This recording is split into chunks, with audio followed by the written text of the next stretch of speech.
बुद्ध एक बार प्रवचन दे रहे थे।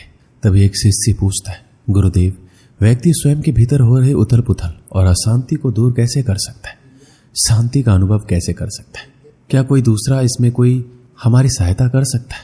तब बुद्ध अपने शिष्य से कहते हैं, तुमने सवाल तो बहुत अच्छा पूछा है। इस सवाल के उत्तर के लिए मैं एक कहानी सुनाता हूँ। इसे सुनने के बाद तुम सभी को तुम्हारे इससे जुड़े सभी सवालों के जवाब खुद ही मिल जाएंगे। बहुत समय पहले की बात है। एक नगर में एक राजा रहता था। उस राजा के पास बहुत सारा धन था।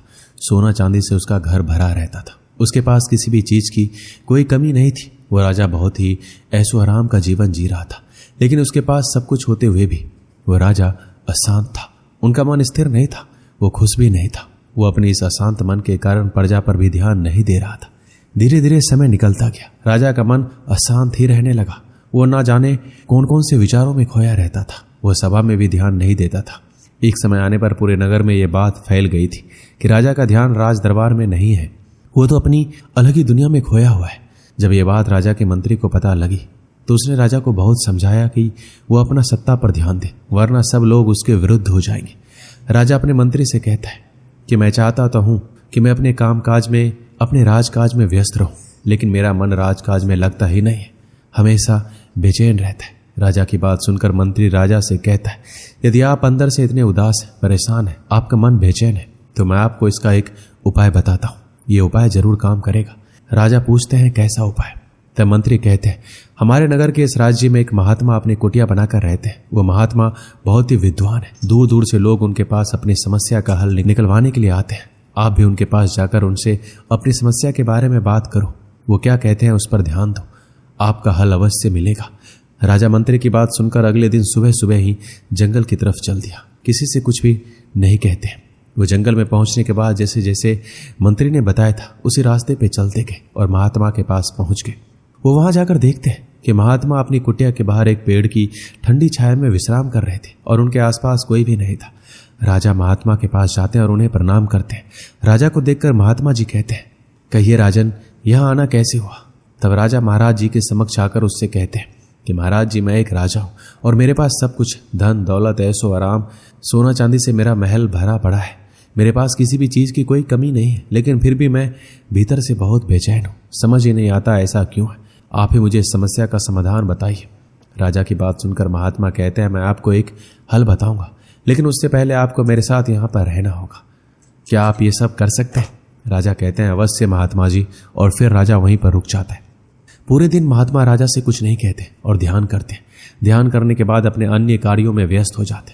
शाम को जब महात्मा जी के शिष्य आते हैं तब वो शिष्य भोजन की तैयारी करते हैं। फिर राजा के सामने भोजन लाते हैं। कहाँ राजा तरह तरह के पकवान खाने वाला उस थाली में सूखी भोजन को देखकर वह हैरान हो जाता है कि एक राजा इस भोजन को कैसे करेगा। वहीं दूसरी तरफ महात्मा के लिए अच्छी थाली में भोजन परोसा गया।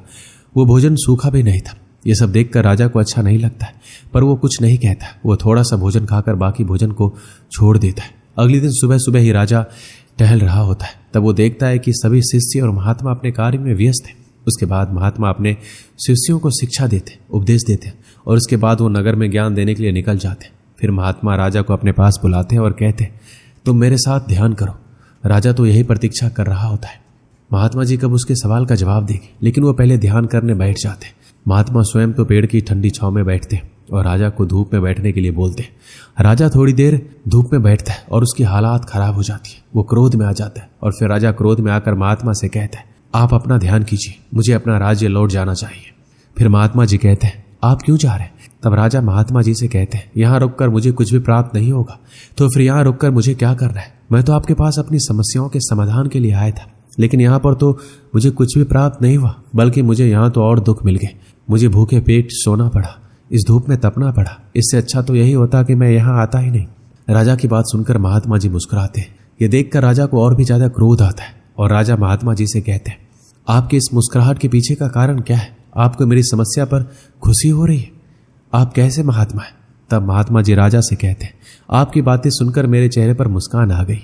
आप कह रहे हैं आपका यहाँ आना व्यर्थ हो गया। आपको ये लग रहा है कि कल आप भूखे पेट सोए आज धूप में बैठे, लेकिन इन सब से आपने कुछ समझने का प्रयास किया है कि मैं आपको क्या समझाना चाहता हूँ? तभी राजा कहते हैं, क्या समझ में आएगा? मुझे तो कुछ भी समझ में नहीं आया। आपने ऐसा क्यों किया?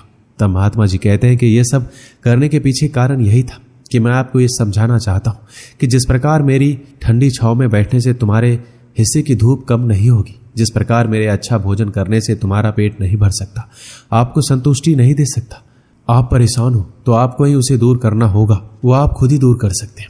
आप अंदर से अशांत क्यों हैं, बेचैन क्यों हैं, इन सभी बातों का कारण आप स्वयं ही समझ सकते हैं, स्वयं ही जान सकते हैं। अपने भीतर देखो ऐसा क्यों हो रहा है, तब आप दूसरे से बेहतर खुद को जान पाओगे, समझ पाओगे, तब आपकी सारी समस्या दूर हो जाएगी। तुम एक बार प्रयास करो खुद को अंदर से जानने का, देखने का। महात्मा जी की ये बात सुनकर राजा को एहसास हो जाता है कि उसे खुद ही समझना होगा, तभी वो सत्य जान पाएगा और अंदर की परेशानी को दूर कर पाएगा। दूसरे के भरोसे कुछ भी नहीं हो सकता। हमें हमेशा इस बात का ध्यान रखना चाहिए, आज तुम जो कुछ भी हो, तुम्हारे पास जो कुछ भी है, वो सब तुम्हारी मेहनत का फल है। उसी तरह तुम साधना के द्वारा ही अपने भीतर शांति ला सकते हो। तुम्हें किसी और की आवश्यकता नहीं है, तुम खुद ही अपनी मेहनत और साधना से शांति प्राप्त कर लोगे। महात्मा जी की यह बात सुनकर राजा को सब कुछ समझ में आ जाता है और फिर महात्मा जी अपने किए हुए व्यवहार के लिए राजा से क्षमा मांगते हैं और फिर वह राजा वापस अपने महल लौट जाता है। फिर महात्मा जी अपने सभी शिष्यों से कहते हैं कि अब तुम्हें तुम्हारे सभी सवालों के उत्तर मिल गए होंगे। फिर महात्मा जी कहते हैं, मनुष्य खुद अपने आप को अच्छे से समझ सकता है, अपने आप को जान सकता है कि आखिर उसके अंदर क्या चल रहा है, किस वजह से वह अशांत है। मनुष्य जब अपने भीतर की अशांति को हटाकर भीतर की शांति को खोज लेता है तो वह अलग ही खुशी को महसूस करेगा। दोस्तों, इस वीडियो में बस इतना ही। मिलते हैं अगले वीडियो में। अपना ख्याल रखिएगा। धन्यवाद।